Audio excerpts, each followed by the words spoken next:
जय हिंद, नमस्कार फ्रेंड्स। ज्योति क्लासेस में आप सभी का एक बार फिर से स्वागत है दोस्तों। ये जैसा कि आप सभी को पता है, हमारी जो होम साइंस की सीरीज चल रही है उसको हमने कंटिन्यू रखी है और उसमें अभी तक हमने हमारा जो क्लास 6 और 7 की बुक थी उसको कंप्लीट कर लिया है। हमने स्टार्ट किया है हमारी क्लास 8 की बुक।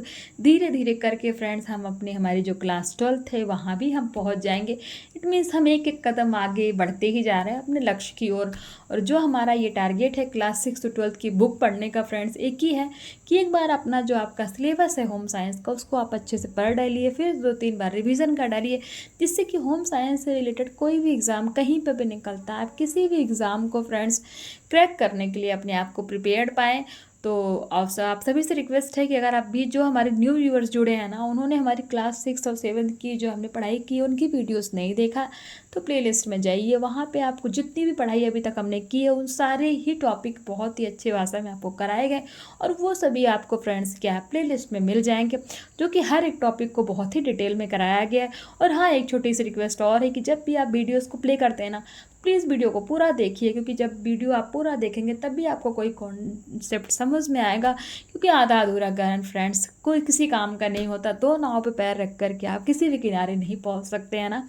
तो प्लीज़ आप जब भी वीडियो देखते हैं तो उनको पूरा देखिए और फिर उसके बाद आप देखिए कि आपको जो ये सीरीज कराई जा रही है आपके काम की है भी कि नहीं। क्योंकि जो हमारा ये होम साइंस का एक है ना, ये हमारा जो होम साइंस है आप सभी को पता है इसको पढ़ने वाले थोड़ा सा कम हैं, क्योंकि लोगों की ऐसी मेंटलिटी है कि होम साइंस में स्कोप बहुत कम होता है।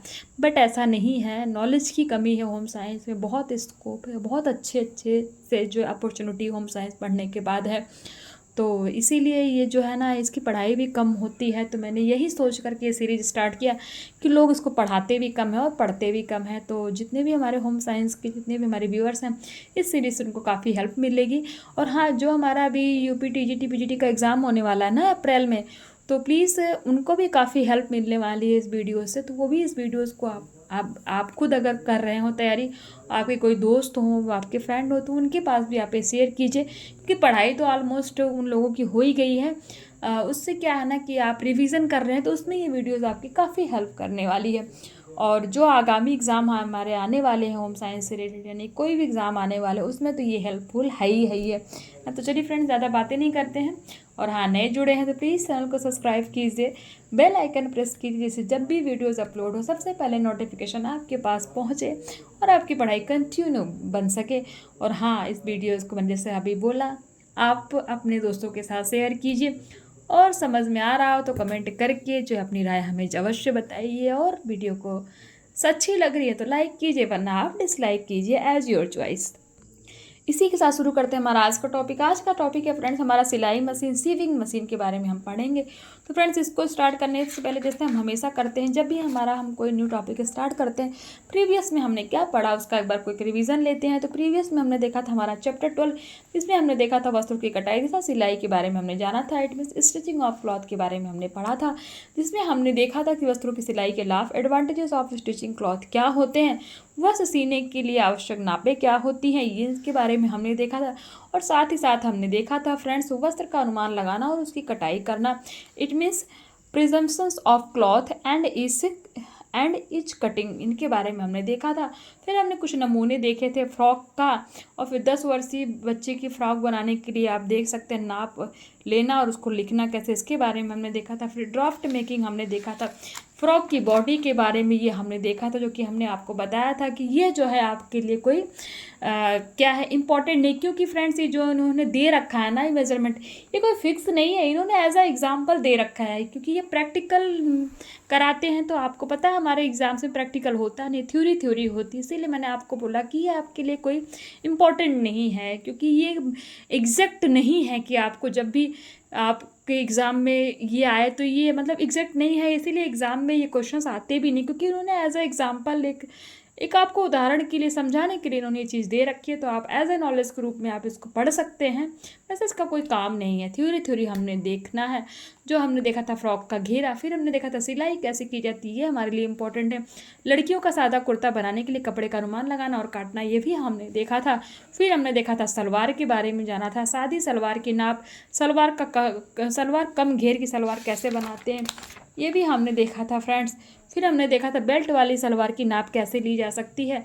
तो ये भी जो है हमारा क्या है, थ्योरी है। आप इसको पढ़ लीजिए और आपको समझ में आएगी।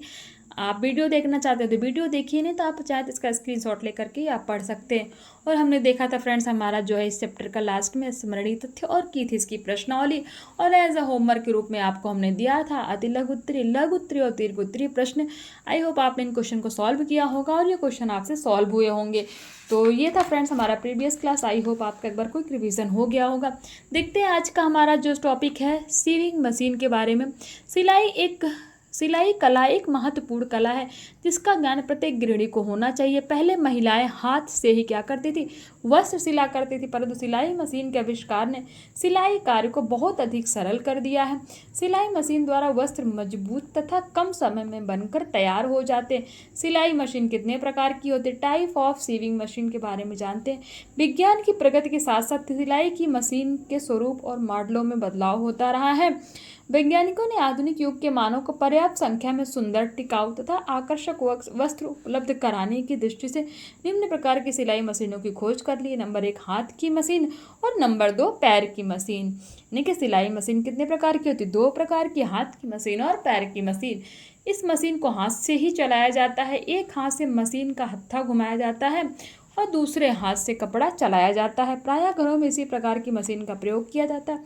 इस मशीन के दाहिनी ओर एक गोल चक्र लगा होता है, ये आप देख पा रहे होंगे, ये है ना गोल चक्र लगा होता है। इसमें लगे हैंडल से मशीन घुमाते ही सुई चलने लगती है तथा कपड़ा क्या है, सिलने लगता है। हाथ से चलाई जाने वाली सिलाई मशीन सस्ती और सुविधाजनक होती है। इसे कहीं भी उठाकर आप क्या करते हैं, सुगमता से ले जा सकते हैं। इस मशीन से सामान्य व्यक्ति भी सिलाई का काम कर सकता है। हाथ की सिलाई मशीन की निम्नलिखित उपयोगिता क्या है। नंबर 1 यह अन्य सिलाई मशीन से अपेक्षाकृत सस्ती होती है। नंबर 2 यह स्थान कम घेरती है, इसे आसानी से उठाकर इधर उधर ले जा सकते हैं। नंबर 4 चौकी, जमीन, मेज, कुर्सी कहीं भी बैठकर इससे सिलाई की जा सकती है। यह ना हाथ की मशीन आप देख पा रहे होंगे, बहुत लोगों के घर में होगी भी। अब पैर की मशीन के बारे में जानते हैं। इस मशीन को बैठकर पैरों द्वारा चलाया जाता है। इस मशीन में दोनों हाथ खाली रहते हैं जिससे सिलाई करने में ज़्यादा सुविधा रहती है। इस मशीन की ऊपरी बनावट हाथ से चलाई जाने वाली मशीन की ही भांति क्या होती है। यह मशीन मेज के समान एक स्टैंड पर फिट होती है। नीचे से पैरों से चलाकर कपड़ा सिलना होता है। इस मशीन का प्रयोग व्यवसाय के लिए कपड़े सिलने में किया जाता है। व्यवसाय के लिए यानी कि जब भी आप सिलाई का कोई बिजनेस कर रहे हैं तो उसमें आप पैर की मशीन का प्रयोग कर सकते हैं। इस मशीन के निम्नलिखित लाभ हैं, क्या है। नंबर 1 है हाथ की सिलाई मशीन की अपेक्षा इसमें वस्त्र कम समय में ही तैयार हो जाता है, अतः दर्जी भी प्रायः। नंबर 2 में देखते हैं इस मशीन से सिले वस्त्र के अधिक सफाई से तैयार होते हैं और देखने में अधिक सुंदर लगते हैं। नंबर 3 इस मशीन में कढ़ाई का क्या होता है, पुर्जा लगाकर कढ़ाई भी की जा सकती है। तो अब देखते हैं हमारा बिजली से चलने वाली मशीन। तो हमने देखा अभी हाथ की मशीन और पैर की मशीन। अब देखते हैं बिजली से जो मशीन चलती है उनके बारे में देखते हैं। यह मशीन हाथ से चलने वाली सिलाई मशीन की तरह ही होती है। इसमें हैंडल के स्थान पर क्या होता है, विद्युत मोटर से चलने वाला बेल्ट चढ़ा पहिया लगा होता है। स्विच खोलते ही मशीन क्या होती है, चलने लगती है तथा सिलाई करने लगती है। बिजली ना आने की दशा में यह मशीन बंद पड़ी रहती है। बिजली का करंट लगने के भय से बच्चों को इस मशीन से दूर रखना चाहिए। इस मशीन के लाभ निम्नलिखित हैं, क्या है। नंबर 1 इसमें कढ़ाई का पुर्जा लगाकर कढ़ाई या पीको आदि किया जा सकता है। नंबर 2 इस मशीन के सिले वस्त्र सुंदर और आकर्षक होते हैं। नंबर 3 इसमें वस्त्र बहुत ही जल्दी सिल जाते हैं। नंबर 4 इसमें शारीरिक थकान नहीं होती।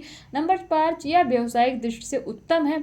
बुटीक चलाने वाली गृहिणियां इसका अधिक प्रयोग करती हैं। कौन सी मशीन का, जो है बिजली से चलने वाली मशीन का। ये आप देख पा रहे हैं बिजली से चलने वाली मशीन इस तरह से दिखती है। अब देखते हैं सिलाई मशीन के प्रमुख भाग, इनके जो उनके पार्ट्स होते हैं उनके बारे में जानते हैं। Main parts of sewing machine. सिलाई मशीन की जानकारी तभी पूर्ण रूप से हो सकती है जबकि उनके पुर्जों की जानकारी पूर्ण रूप से हो। अतः सिलाई मशीन के महत्वपूर्ण पुर्जे निम्न प्रकार हैं। नंबर 1 प्रेशर फुट लिफ्टर क्या होता है देखते हैं। इसके द्वारा प्रेशर फुट को ऊपर उठाया व गिराया जाता है। नंबर 2 प्रेशर फुट यह एड़ी के आकार का पुर्जा होता है। यह निडिल बार के क्या होता है, नीचे की तरफ लगा होता है। इसे नीचे गिराकर कपड़े को दबा दिया जाता है। सिलाई समाप्त होने पर इसे उठाकर कपड़ा निकाल लिया जाता है। तो हम क्या पढ़ रहे थे, प्रेशर फुट के बारे में पढ़ रहे थे ना। तो ये देखिए आपको यहाँ पे ये प्रेशर फुट हमने पढ़ा। अब देखते हैं नंबर 3, निडल बार। निडल बार क्या होता है, यह स्टील की बनी हुई रॉड है। इसके निचले सिरे में ही सुई को लगाया जाता है, इसी से सुई गति प्राप्त होती है यानी कि करती है। अब देखते हैं स्लाइड प्लेट क्या होता है। निडल प्लेट के पास ही स्लाइड प्लेट लगी होती है, इसे बाहर की अपेक्षा खींचकर बॉबिन निकाली व लगाई जाती है। Number 5, bobbin winder thread guide, यानी कि बॉबिन वाइंडर थ्रेड जो है वाइड क्या होती है, इसके बारे में देखते हैं। यह बेड प्लेट पर लगा हुआ पुर्जा है। बॉबिन में धागा भरते समय इसका प्रयोग करते हैं, जिससे स्पूल पिन का धागा इसमें से होकर आता है। अब हैंडल ड्राइवर के बारे में जानते हैं। लकड़ी की बनी हुई हत्थी जिससे क्या होता है, मशीन चलाई जाती है, हैंडल ड्राइवर कहलाता है। यह हाथ की मशीन में ही होती है, पैर की मशीन तथा बिजली के मशीन में इसकी आवश्यकता नहीं होती, यानी कि जो हैंडल ड्राइवर होती है वो हाथ की मशीन में ही होती है। फ्लाई व्हील के बारे में जानते हैं। मशीन का बड़ा पहिया जो चमकता रहता है, जिससे मशीन क्या है, चलती है, और इससे को रोकने पर मशीन रुक जाती है। नंबर 8 में देखते हैं स्टॉप मोशन स्क्रू क्या होता है। फ्लाई व्हील के अंदर ही यह लगा होता है, इसको ढीला करने से मशीन बंद हो जाती। किसको ढीला करने से, स्टॉप मोशन स्क्रू को। टेक अप लीवर क्या होता है, देखते हैं। मशीन के चलने पर यह पुर्जा नीचे ऊपर चलता है, इसमें धागे को फंसाया जाता है, इसमें धागा डालने के बाद ही सुई में पिरोया जाता है। नंबर 10, थ्रेड टेंशन डिवाइस क्या होता है, देखते हैं। यह पुर्जा फेस प्लेट पर लगा होता है, इसके द्वारा धागे के तनाव को सही किया जाता है। इसके सिरे पर एक पेंच लगा होता है, जिसके द्वारा धागे को कसा व ढीला किया जाता है। 11 देखते हैं बॉबिन वाइंडर के बारे में। इसके द्वारा बॉबिन में धागा भरा जाता है। बॉबिन क्या होता है, इस पर धागा लपेटा जाता है। बॉबिन केस क्या होता है, बॉबिन केस में बॉबिन डाली जाती है। नंबर 14, स्पूल पिन क्या होता है, इसमें धागे की एक रील पिराई जाती है, यानी कि डाली जाती है। यह मशीन के ऊपर दो लगी होती है और एक नीचे की तरफ लगी होती है। जिस समय मशीन को बंद करके रखा जाता है, धागे की रील को नीचे वाली स्पूल पिन में पिरो दिया जाता है। आप देखते होंगे ना, मशीन के ऊपर 2 रील लगी होती है, तो ये वही है। अब देखते हैं स्टिच रेगुलेटिंग स्क्रू क्या होता है। इससे सिलाई मशीन की सिलाई को नियंत्रित किया जाता है, अतः इसे हम ऊपर कर देते हैं तो सिलाई मोटी आने लगती है, नीचे करने पर सिलाई क्या है, बारीक आने लगती है। नंबर 16, थ्रेड गाइड क्या होता है। मशीन में फेस प्लेट चमकीले भाग के मध्य एक छोटा सा क्या होता है, हुक होता है, जिसे थ्रेड गाइड कहते हैं। नंबर 17, फेस प्लेट क्या होता है। मशीन का सामने वाला चमकीला भाग जो दिखता है, उसी को हम फेस प्लेट कहते हैं। प्रेशर रेगुलेटिंग स्क्रू क्या होता है। फेस प्लेट के ऊपर एक बड़ा पेंच लगा होता है, जिसे प्रेशर रेगुलेटिंग स्क्रू कहते हैं। नंबर 19, निडल प्लेट क्या है। यह एक चमकीला प्लेट होता है, यह अर्ध चंद्राकार होता है, इसमें प्लेट पर एक छिद्र बना होता है, इसमें से सुई नीचे जाकर बॉबिन में धागा खींचकर सिलाई करती है। नंबर 20, फीड डॉग के बारे में जानते हैं। यह निडल प्लेट पर सुई के ठीक नीचे दांते लगे होते हैं। यह कपड़े को क्या करता है, आगे खिसकाने का काम करता है। आप देखते होंगे ना, कपड़ा जब सिला जाता है तो वो एक हाथ से सिलाई होती रहती है, कपड़ा आगे खिसकता जाता है, तो वो किसके माध्यम से होता है, फीड डॉग के माध्यम से होता है। 21 में देखते हैं वेट फ्लेट क्या होता है। मशीन की पूरी बॉडी इसी प्लेट पर टिकी होती है। लकड़ी की सीट देखते हैं, वुडन सीट के बारे में। यह लकड़ी का डिब्बा होता है, जो एक ओर से क्या होता है, खुला होता है, बाकी 3 तरफ से बंद होता है। इस सीट के पिछली ओर लोहे के 2 हुक लगे होते हैं। नंबर 22, शटल रेस के बारे में देखते हैं। Shuttle driver, shuttle case, shuttle box, spring वाला भाग सब इसी में आता है। मशीन के इस भाग को खोलकर सफाई करने के पश्चात सभी पुर्जों को इसमें लगा दिया जाता है। 23 में स्क्रू प्लेट के बारे में देखते हैं। मशीन बॉडी के पिछले हिस्से में स्टिच रेगुलेटिंग स्क्रू के पिछली तरफ एक मोटे पेंच में चमकीली गोल प्लेट लगी होती है। इस पेंच को ढीला करके यह प्लेट क्या होता है, उतारी भी जा सकती है। सुई लगाने की विधि देखते हैं कि मशीन में सुई कैसे लगाई जा सकती है। तो हमने पार्ट ऑफ मशीन देखा, यानी कि मशीन के अंदर जितने पार्ट होते हैं उन सभी के बारे में हमने जाना। अब मशीन में सुई कैसे लगाई जा सकती है, यानी कि मेथड ऑफ नीडलिंग के बारे में देखते हैं। निडल बार को ऊपर उठाकर क्लैमा स्क्रू ढीला करना चाहिए। फिर सुई का चपटा वाला भाग क्या करना चाहिए, निडल बार में अंदर लगाना चाहिए। नंबर 2, स्क्रू को अच्छी प्रकार से कस देना चाहिए। नंबर 3, सुई सही लगी है या नहीं मशीन को हल्के से चलाकर देखना चाहिए। अब देखते हैं सुई में धागा कैसे डाला जा सकता है। It means passing thread through needle. Number 1, सर्वप्रथम स्पूल पिन में रील लगानी चाहिए। नंबर 2, धागा निकालकर थ्रेड गाइड के ऊपर में लाकर थ्रेड टेंशन डिवाइस के बीच से निकालकर टैंकअप लीवर से नीचे थ्रेड गाइड से निकालकर सुई में डालना चाहिए। नंबर 3, सुई के छेद में लगभग 4 इंच धागा निकालकर सिलाई करनी चाहिए। नंबर 4, धागे के अनुसार सुई होनी चाहिए, कपड़े के अनुसार सुई होनी चाहिए। बॉबिंग में धागा कैसे डालते हैं, इसमें बॉन्डिंग थ्रेड इन बॉबिंग। सर्वप्रथम शटल में से बॉबिन को निकाल लेते हैं। नंबर 2, स्टॉप मोशन स्क्रू को ढीला कर लेना चाहिए। आप ये देख पा रहे होंगे किस तरह से लगाया जाता है, ये सब आप देखो चित्र के माध्यम से आप देख पा रहे होंगे, ये आपको दिखाया गया है। अब देखते हैं नंबर 3, स्पूल पिन में धागे की रील रखकर ऊपर बॉबिन को बॉबिन वाइंडर रॉड की क्लिप की सहायता से क्या करते हैं, बॉबिन को फिट कर देना चाहिए। नंबर 4, धागे को कोने से पकड़कर पहले हाथ से थोड़ा सा धागा चढ़ाना चाहिए, फिर हत्थी की सहायता से क्या करना चाहिए, मशीन चलाकर भरना चाहिए। सिलाई के समय मशीन से कपड़ा कैसे उतारना है ये देखते हैं, यानी कि अगर जब कपड़े सिल गया है तो जब सिलाई हो गई है तो कैसे कपड़ा निकालना चाहिए उसके बारे में देखते हैं। प्रेशर फुट लिफ्टर को ऊपर करके प्रेशर फुट को ऊपर कर लेना चाहिए। नंबर 2, फिर कपड़ा आगे से पीछे ले जाकर कुछ धागा छोड़कर कपड़ा निकालना चाहिए। नंबर 3, कपड़ा निकालने के बाद कोई कतरन प्रेशर कुकर के नीचे नहीं रखनी चाहिए। वस्त्र के अनुसार सुई कैसे ली जाती है, कपड़े के अनुसार सुई ना हो तब भी अनेक खराबियां हो जाती हैं। सिलाई सही नहीं आती, अतः वस्त्र के अनुसार ही सुई होनी चाहिए। सुई अलग अलग नंबर की होती है, जैसे नंबर 1, ऊनी वस्त्र में क्या है 9 नंबर की सुई लगती है, और नंबर 2, महीन वस्त्र में 12 नंबर की सुई लगती है, और नंबर 3 में साधारण सूती वस्त्र की सिलाई करने के लिए जो है 16 नंबर की सुई का प्रयोग करते हैं, और नंबर 4 में जब मोटा वस्त्र होता है तो उसकी सिलाई करने के लिए 18 नंबर की सुई का प्रयोग करते हैं।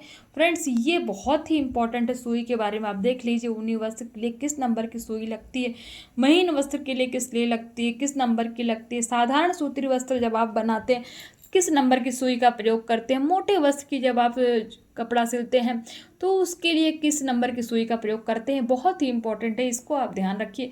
मशीन का प्रयोग, यूज़ ऑफ मशीन कैसे करते हैं, मशीन का प्रयोग करने से पूर्व उसके संचालन संबंधी कुछ प्रमुख बातों का ज्ञान होना आवश्यक है। वो कौन सी है देखते हैं। नंबर 1, बॉबिन में धागा भरना। बॉबिन में धागा भरने के लिए फ्लाइंग व्हील में लगा हुआ बड़ा सा क्या है, पेंच ढीला करके सुई का चलना बंद कर देना चाहिए, क्योंकि धागा भरते समय मशीन क्या है, काफ़ी तेज़ी से चलाई जाती है और थोड़ा झटका भी लगता है, जिससे सुई टूटने का डर रहता है। बॉबिन को हाथ में लेकर क्या करना चाहिए, उस पर थोड़ा सा धागा लपेट लेना चाहिए, तब इसे धागा भरने वाले पुर्जे पर लगाकर धागा भरना चाहिए। अब देखते हैं मशीन में सुई लगाने की विधि क्या है। सुई लगाने से पहले मशीन में सुई को ध्यान से देखिए, यह नीचे की ओर आधी पतली है और ऊपर से आधी मोटी। मोटा वाला भाग एक ओर से चपटा है और दूसरी ओर छड़ के समान उन्नतोदर है। चपटा भाग क्या है, क्लैंप स्क्रू की तरफ लगाया जाता है और उन्नतोदर भाग दूसरी ओर रहता है। सुई थोड़ी सी गलत या ऊंची नीची लगने पर या तो तुरंत टूट जाएगी या मुड़ जाएगी, इसलिए सुई लगाने के बाद अच्छी तरह से उसकी जांच कर लेनी चाहिए। नंबर 3 में देखते हैं प्रेशर फुट का दबाव ठीक करना कैसे है। वस्त्र की मोटाई के अनुसार प्रेशर फुट का दबाव कम या ज़्यादा किया जाता है। मोटे कपड़े सीते समय प्रेशर बार बार रेगुलेटिंग स्क्रू को ढीला करके प्रेशर फुट का दबाव कम कर देना चाहिए, और पतले कपड़े पर स्क्रू को कसकर दबाव थोड़ा ज़्यादा कर देना चाहिए। बॉबिन को बॉबिन केस में कैसे लगाया जाता है। अनेक बार ऐसा होता है कि बॉबिन बॉबिन केस में ठीक से नहीं लगती है और बखिया में गड़बड़ आने लगती है। अतः बॉबिन को बॉबिन केस में लगाने के लिए पहले बॉबिन के धागे को अपने सामने लाते हैं। अब बॉबिन केस में फिट करके इस धागे को बॉबिन केस में लगी हुई पत्ती से निकालकर आंकड़ों के पास लाते हैं। फिर 5 में देखते हैं शटल में बॉबिन कैसे लगाया जाता है। शटल में बॉबिन लगाने के लिए सबसे पहले फ्लाइंग व्हील को चलाकर टेक ऑफ लीवर को बिल्कुल नीचे झुका देते हैं। व्हील को आगे पीछे चलाकर देख लेते हैं कि टेक अप लीवर नीचे झुकाव की अंतिम स्थिति में है या नहीं। यदि यह आ गया है तो अब शटल लगाने की बारी है। अब शटल के आंकड़े को ऊपर की ओर रखते हुए इसे बॉडी में फिट कर देते हैं। जब यह आंकड़ा सही बैठ जाता है तो खट की आवाज़ होती है। इस आवाज़ का अर्थ यह होता है कि शटल ठीक लग गई है। शटल ठीक ना लगने पर सुई टूट सकती है या मुड़ सकती है। देखते हैं नंबर 6 में नीचे का धागा ऊपर कैसे लाया जाता है। बॉबिन का धागा ऊपर लाने के लिए थोड़ा सा व्हील चलाते हैं। तुरंत सुई के साथ नीचे के धागे का छोर ऊपर के धागे के साथ फंसकर आ जाता है। अब दोनों धागों को प्रेशर फुट के नीचे दाईं ओर कर देते हैं और तब कपड़ा सिलना शुरू करते हैं। अब देखते हैं सिलाई मशीन की खराबियां क्या हैं। Common problems of sewing machine जो सिलाई मशीन के अंदर आती हैं। अन्य मशीन की भांति प्रयोग करते करते सिलाई मशीन भी क्या कब बिगड़ जाए कुछ पता नहीं है, अर्थात इसकी सामान्य खराबियों के विषय में जानकारी होना बहुत आवश्यक है। प्रायः सिलाई मशीन में क्या होता है, निम्नलिखित खराबियां होती रहती। कौन सी? नंबर 1 सुई का टूट जाना, उसमें सुई टूट जाती। सिलाई करते समय सिलाई मशीन की सुई टूट जाना एक सामान्य खराबी है। सुई टूटते ही सिलाई का काम एकदम से रुक जाता है। नंबर 2 सुई टूटने के कारण क्या है। मशीन की सुई टूट जाने के लिए निम्नलिखित कारण उत्तरदायी है। कौन से? नंबर 1 किसी कारण से सुई टेढ़ी हो जाने पर भी टूट जाती है।